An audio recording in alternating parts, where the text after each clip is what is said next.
साऱ्या छोड्या आज आज मुक्ताबाईने ज्ञानदेवासोबत केलेला संवाद सांगणार आहे.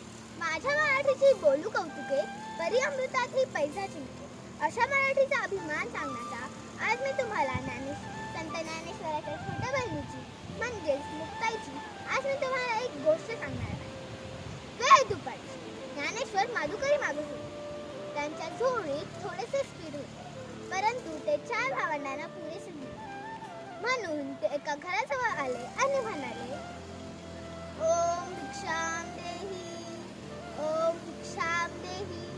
आतून एक कर्मठ माणूस आला आणि त्याने धाडकन दार बंद करून टाकले. ज्ञानेश्वर पुढे निघाले. त्या कर्मठ माणसाने पुन्हा दार उघडले व ओरडला, ए पोरा, इकडे ये. संन्यासाचाच पोरगा नाही रे तू. भिक्षा पाहिजे का तुला?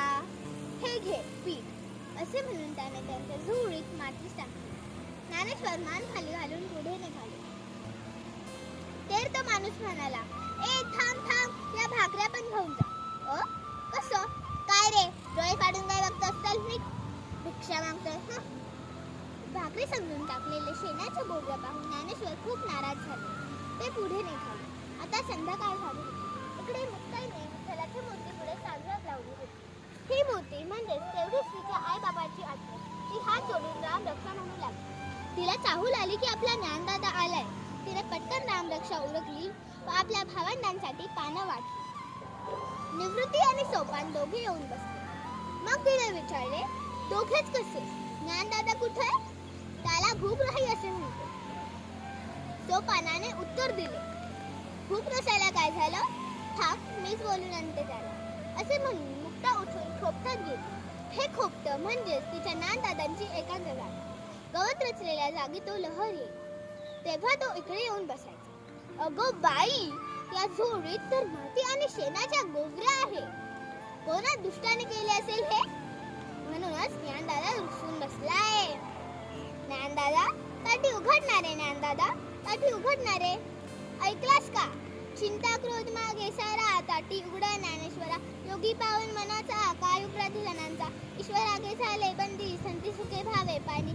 शब्द झाले क्लेश, संती माना उपदेश. विश्वपट ब्रह्मडोरा, ताटी उघडा ज्ञानेश्वरा. हे ज्ञानदादा, कोणी जर आपल्याशी रुसून बसलं तर त्यांना क्षमा करावी, हे तूच सांगतोस ना? आणि आज स्वतःच रुसून बसलाय. अरे, या झोळीत माती टाकणाऱ्यांची तर वृत्ती प्रत झाली असेल, पण तू का कष्ट घेतोयस?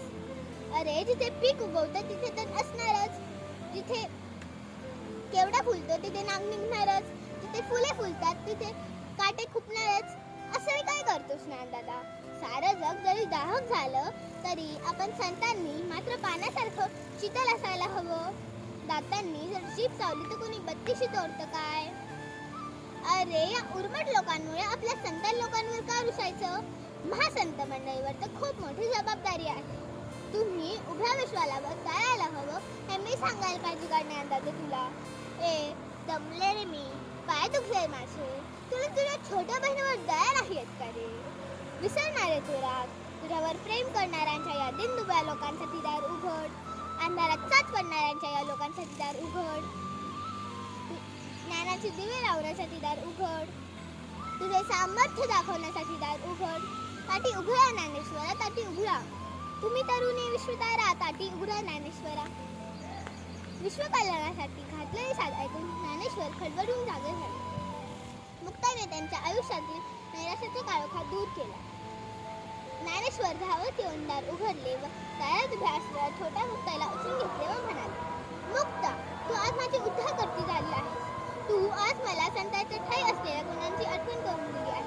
मला आता विश्वकल्याणाच्या आरोग्यात भाग घ्यायचा आहे. खरोखरच मुक्ताईने ज्ञानेश्वरांना प्रत्यक्ष जीवनात कसं जगावं हे ज्ञानेश्वरांना